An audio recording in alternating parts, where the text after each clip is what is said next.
What is good, people? We're like meeting after a very long time, and it's again Girish Lepshin for your C plus tutorial number 5. And in this tutorial, we're gonna be covering a really useful concept called arrays. Yeah, you see it in the link, and this concept called arrays is like not entirely different, but it's like an integrated or an upgraded form of storing data.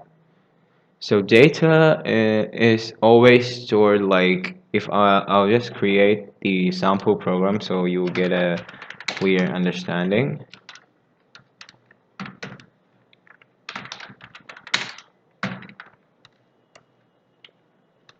I think that's enough. Well, I've been working with my project for the past 2 months, like not 2 months, maybe 1 month. And that is why I couldn't turn up with my videos. And I've been taking a Udemy class in Python.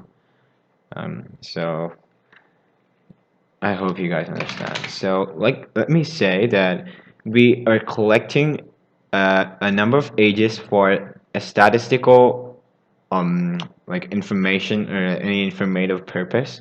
Let me say that I'm gonna take the age 1 as like equals 15. Okay. Age 2, 16. Age 3, 17. Okay. So like every single time I need to know what age 1 is, I'm gonna print out like cout age 1. That is the way I'll be printing the ages. Okay. So this is gonna be age 2.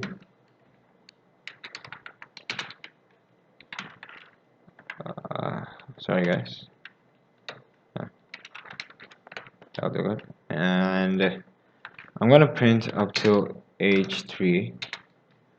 Okay. I'll check that for uniformity. Okay.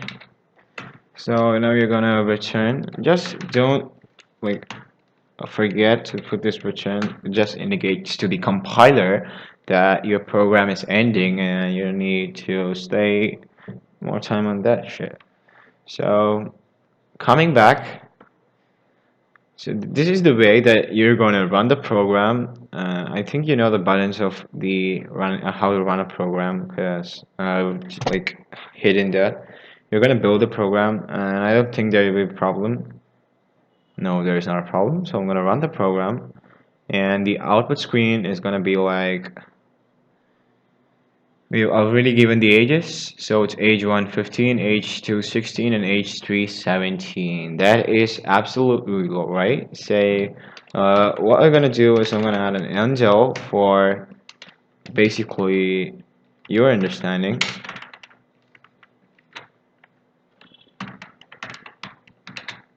Well, this is actually the program, and now the program looks more efficient. So now I'm going to introduce the array, which is going to make my job entirely easy. Okay. So here, just consider that there are 3 variables: age 1, age 2, age 3. There are 3 variables with each having their own distinct values. So now I'm going to create age. Okay. And I'm going to use this square brackets that is of some significance. Now, I have 3 ages, right? So I'm going to click 3 because I have 3 ages. 3 of them are ints. I'm going to initialize of values here, and I'm going to put like 15 comma 16 comma 17. Okay, so these are the values here in the age variable. So as you see here, this line is quite efficient from this line. Okay, so the total number of spaces occupied, like it's gonna be like a very long process if we are gonna take like 100 values. Say you take 100 values. You know that statistical information gathering is going to be like taking like a survey from a million or 1,000 or 10,000 people. You cannot go on creating 10,000 variables. Instead, you can just create an array capable of storing 10,000 elements. So now you can ask me, hey dude, so you got this way. Yeah, so now how are you going to print that? Okay, so I'm going to tell you one thing. Just remember that age of 3 is just the threshold or the upper limit of the array. So age of 3 indicates that you have 3 indices. Indices are just the memory locations or just the positions where the integer values are stored. Take memory age of 3, it's gonna be like the positions are gonna be like, I'm just doing this for your understanding. It's gonna be age of 0. This will be the first location. The other location will be age of 1. That will be the second location. And the third location will be the age of 2. Okay, so this will be the 3 locations. It's age of 0, 1, and 2. The age of 3 will be empty, and it will be with a null character that I'll be discussing when I deal with the array using strings. Okay, so that'll come under the character array. So first, dealing on with integer arrays, we're gonna see that these are the memory locations: age 0, age 1, age 2. Totally, we got 3 memory spaces free, and everything has a size of 2 bytes, as integer is a 2 byte.